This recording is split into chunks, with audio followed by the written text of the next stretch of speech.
Guys, welcome again to my YouTube channel. Juliet here with very fresh face from English prep class.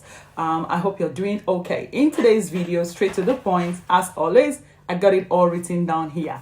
Now, why I'm doing this video, because I got some people say, oh, what do you think I should be doing now that I'm getting ready for the PTE exam? So the topic today is last minute preparation tips.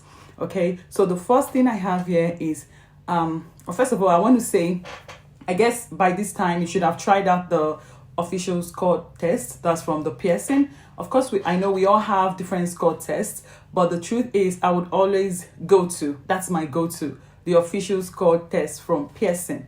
Okay, because these are the owners of the exam and they own this score test. So I would say, have you tried the score test? I believe that most times this score test would give you is like an insight into what your score might be like in the exam. So if you have tried the score test and your score is very close to what you desire or the score you're looking for, then you don't need to fear.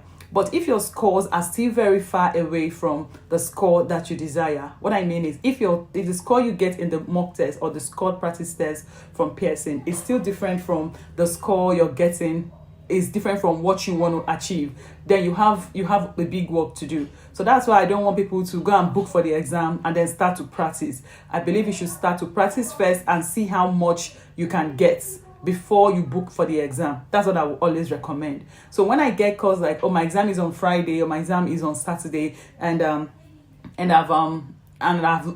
don't know what to do, I haven't even practiced, I get a bit scared for you, because I mean everything you're going to be doing is going to be under pressure, and which is not the best thing to do. So at this point, I reckon you should have tried out that test, official test, and then see your score, because it's most times a reflection of what you're going to do or how you're going to fare in the exam. But I stand to be corrected. However, I've seen this play out over time. Okay, now the first thing I said is stop memorizing. At this point, there's no need for you to keep memorizing templates, maybe retail lecture template or describe image template or essay template. At this point, you should have known those things.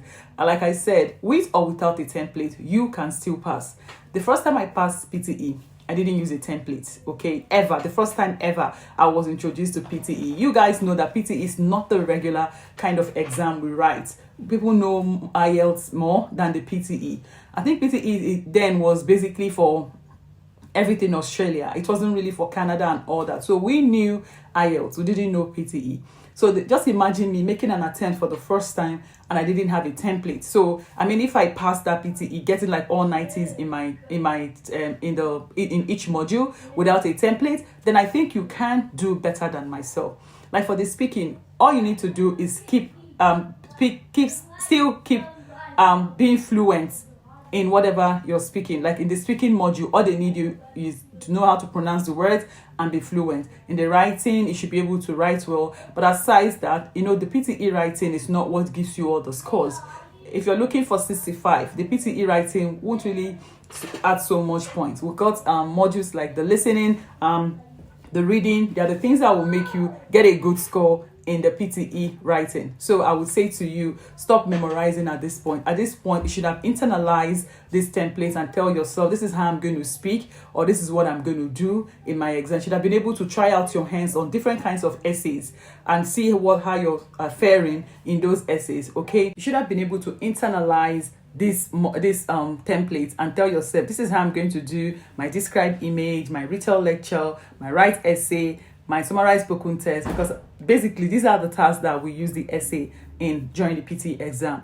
Tell yourself, this is how I'm going to do it, and if you come to that point, then there's no need for you to memorize. Now, point number 2 here is have a good rest before the night. Now, some people don't write the exams in the morning. Some people prefer to write it in the evening. I mean, there's no particular time to write the exam. I'm a morning person. I prefer to write the exam in the morning. So you will see me having a good night's rest and not bother about the score. Okay, so I'm going to get a good night's rest and go in there, prepare put my passport and everything I'm going to go into that exam hall with.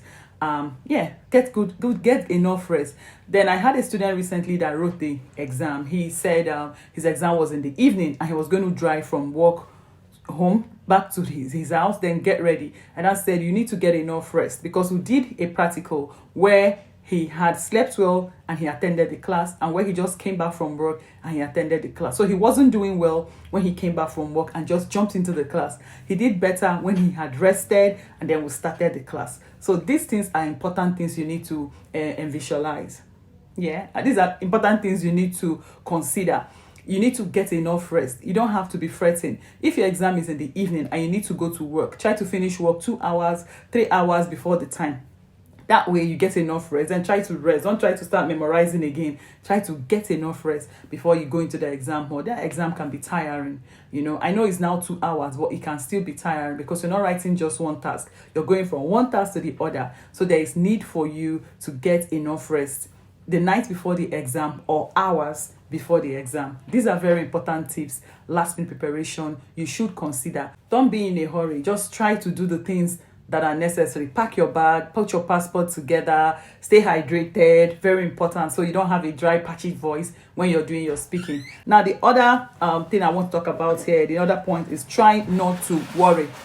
Try not to worry, okay? Because if you worry, it's going to affect you. You might not be able to get enough sleep before you go into the exam because you stay worried. You're wondering, oh, will I pass? Will I get my band 7? Will I get my band 8? So try not to worry. When you worry, it doesn't change anything. But when you tell yourself, I'm just going to go in there and give it my best, then that is it. Now, I've seen people that have written this exam several times and they are just worried if I'm going to make it this time. And I would say, of course, just try not to do things the same way, because if you could keep doing things the same way, then you're probably going to get the same result. So I would say to you, try not to worry if you're going to get that score that you need in this sitting, okay? Another thing I would say is, if this is your first attempt, also try not to worry. Give it your best. There are people that came from IELTS to try to do the PTE in the first attempt. I've taught them before and they aced it. They got that score they're looking for. So you worrying and then being too hard on yourself if you're going to pass it again, if you're going to get that score you need, it's not really necessary at this point.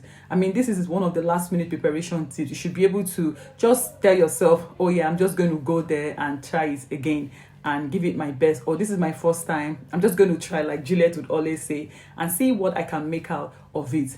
Now, I'm not going to say the exam is easy, but if you're well prepared, if you know the right things to do, you should be able to get the score that you need. Now, even if you go there and you don't get the score, it's not the end of this life. Like I would say to some of my students, it's not the end of this life. Let's look at what is it that you didn't do well, okay? So try not to worry. Just go there and give it your best shot, and you would see that you're actually getting the score that you need. You don't need to fear.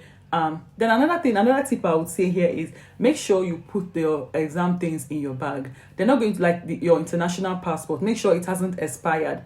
They will not take your driver's license from you as a means of identification. They will state it on their website that you should make sure you have a valid passport. If your international passport is expired, you're not going to have it. They won't let you come in to write the exam. So you don't need any pen, you don't need any jotter. They will take everything from you. All you need to do is just appear there with your international passport that is not expired, and that way when you come into the exam hall, they're going to check everything. They're going to check your international passport to make sure it's valid, and you're not even going to go in there with it. So make sure you put your things together in a place where you don't forget it, and make sure you leave some minutes, 1 hour before the time. If the place is really very far, or 30 minutes before the time, make sure you arrive there early. Don't say it's just 10 minutes, I can make it there, and then you encounter traffic, or maybe there's an accident on the road and you don't make it there early. Nobody is going to reschedule the exam for you. You would have missed out on that particular exam. So these are the tips, the last minute preparation I wish to share with you today if you're going to write the Pearson Test of English exam. Now, if you're new to this channel, please remember to give this video a thumbs up. Remember to subscribe to my channel. It's actually free, okay? And remember to share, like, comment, leave your comments. I love to read comments. Now, you can find me more on Instagram at English_prep class and on Facebook at English Prep Class. Leave your comments. I like to read comments, and I like to reply to them, because it makes me know that I'm doing a good job on here. I'll see you in my next video. Bye. Ashley, look at me.